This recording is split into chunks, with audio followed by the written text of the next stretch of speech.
What's going on, everybody? Hi! Welcome back to another great episode of SocialEyes. Hanging out with us on the Black Couch. We're reading the book called A Boy Called Christmas. And what an amazing book it's been so far. We are through 12 great chapters, and we are on chapter number 13 today.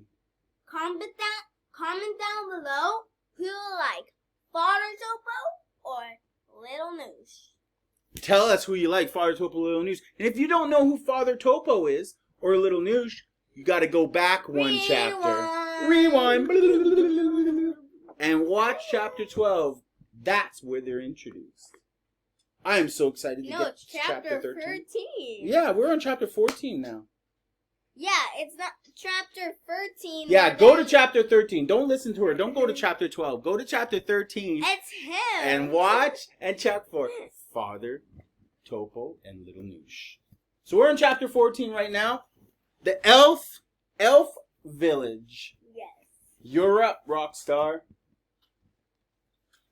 Nicholas looked around him as slowly the hundred of colors floating in the air became less ghostly and more real, more intense and vivid and solid. Nicholas watched as the colors had before been floating as free as a gas in the air, formed themselves into lines and shapes, squares, triangles, rectangles, roads, buildings, and a whole village. Appearing out of the air, the elf village were there standing on a street full of straw, small green cabins. Freeze! Remember how last chapter ended? Quick summary.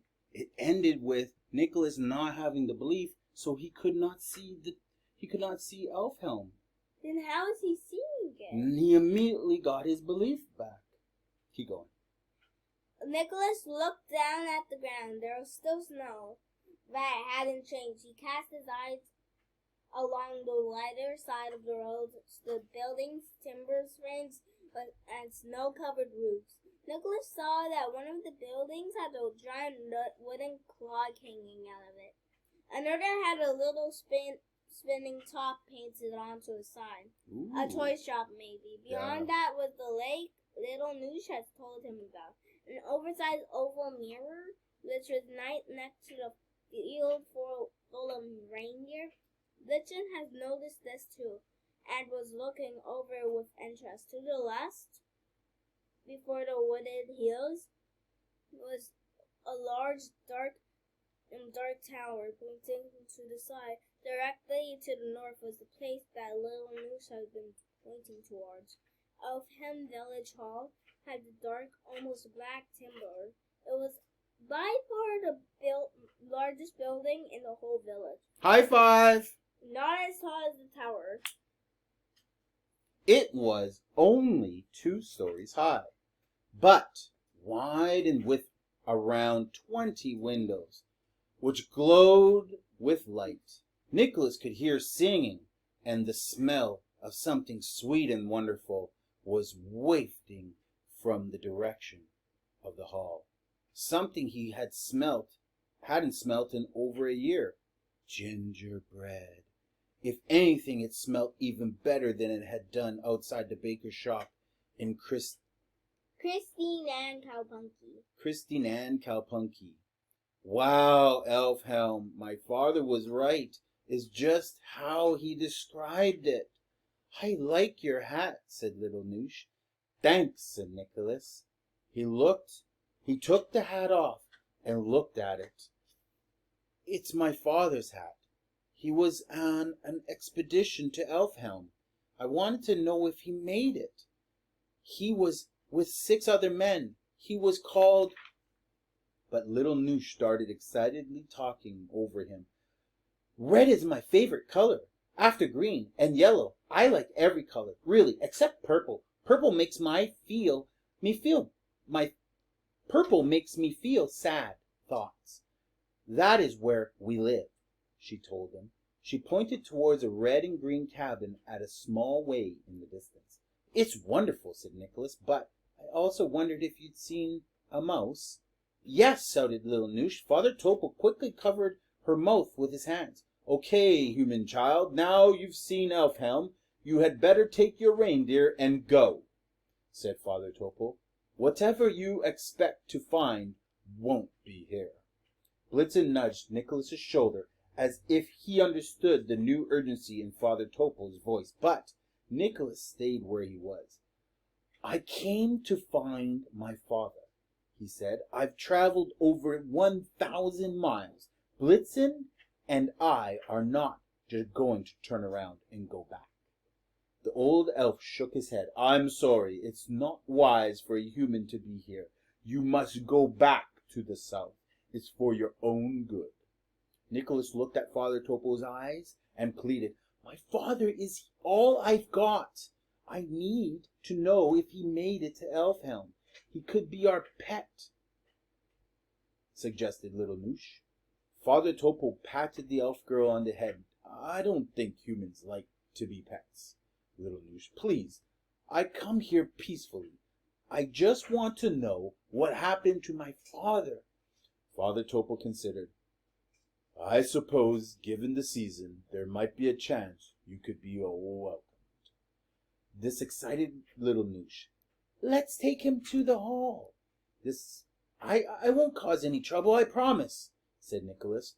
Father Topo gave a quick glance over to the tall circular tower in the west. Trouble doesn't always have to be caused.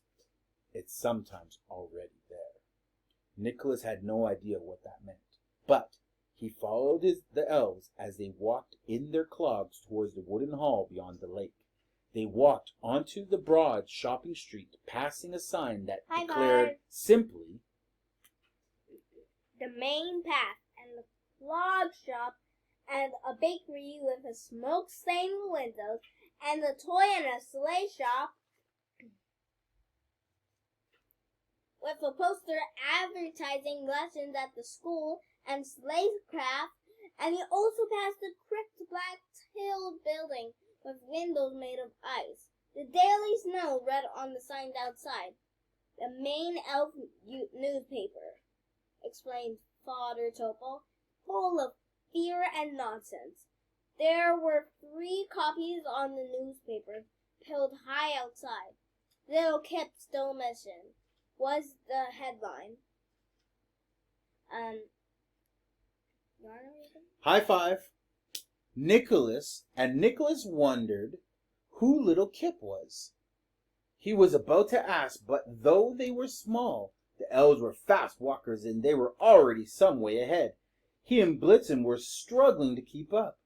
What's that building? He asked. The tall tower. Look, said Father Topo, changing the subject. That's the North Pole. He pointed at the thin green rod sticking out of the ground. Little Noosh spoke up. Do you think Father Vodal will be kind? I think it will be all right, said the old elf. Come on, little Noosh. We elves are kind and welcoming in our hearts. Well, we always used to be. Even Father Vodal knows that. This is the newspaper that Chris, hold on, check that out. This is the newspaper that Nicholas was looking at.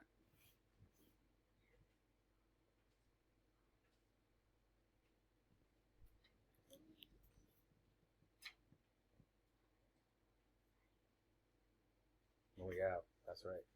Let's go back. We forgot to show you what Father Topo looks like. Let's go back. No, It's actually back a chapter to when he was introduced. Let's just show you what Father Topo looks like. Karee reminded us. That's Father Topo. We didn't actually show you guys in the last chapter. But he's pretty cool looking. he looks He looks looks very smart. Almost like Einstein. With his hair like very, very wild. He looks like what is that? Like he's very strict, but Yeah. he's kind. Yeah. Well, let's resume. Nicholas was confused. Father Tipo? Topo, the elf corrected him. Father Topo, sorry, I just wanted to ask if... Here you are, Blitzen, exclaimed little Noosh. They had reached the clear, icy lake. Just beyond it lay an open field where 7 other reindeer were happily chewing lichen from the trees. Do you know if my father... Father Topo ignored him and called out to the reindeer. Oh, dearlings, come here. Here's a new friend. Meanwhile, little Noosh was back to talking about her favorite colors. I quite like indigo. It's much nicer than purple, and crimson, and turquoise, and magenta. Blitzen stood behind Nicholas and nuzzled his shoulder. He's a bit antisocial, Nicholas explained to Father Topo. But one of the reindeer, a female, came over and gave Blitzen the gift of some grass. For a moment, Nicholas thought he saw her feet actually leave the ground. A gap between where the reindeer's body ended and where his shadow began, but maybe he had just imagined that. Ah, that's Donner, said little Noosh. The kindest of all. Little Noosh started pointing at all of the reindeer. And there's Comet, with the white streak on his back. And Prancer, he's so funny, skipping with Cupid. Cupid will lick your hand off if you let him. Oh, and the dark one, that's old Vixen. She's a bit of a grumpy thing. And that one is Dancer and Dasher, who is the fastest of the lot. Are you okay, boy? Nicholas asked Blitzen, but Blitzen was already off making friends. Nicholas noticed that the scar on Blitzen's leg had totally healed. Once Blitzen was grazing contentedly, they walked on, past the sign pointing west to the wooded hills where the pixies lived.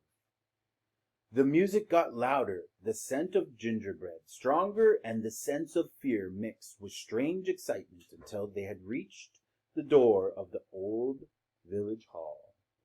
Oh, and you do know what day it is, don't you? Said Father Topo with a nervous smile. Now who's that? That's just a rabbit. Oh, I think that's a chocolate rabbit. A chocolate one. It's like one of those chocolate rabbits. Comment down below what you think it is. Yeah. We haven't seen Mika in a while. No, I don't even know the month. It's 23rd of December, 2 days till Christmas. This is our Christmas party. The only party we're allowed to know, but not as good as it used to be because dancing has been banned. Dancing has been banned? Nicholas couldn't believe he had been away that long, but there was even harder things to believe, as he was about to find out. His last name is Christmas. That's his nickname. His dad gave him the nickname. Yeah, and it's Christmas. It's Christmas. Ooh. So maybe he's learning that it's a Christmas party, and he's like, why am I nicknamed Christmas? Why is that my nickname? Oh. I just knew. Jesus' birthday and Santa Claus's birthday are on the same day as Christmas. Ooh. Send that to our followers. All right. That is it for chapter number 14. We are out of here. Comment down below and ask us. We're out of here. We're out of here.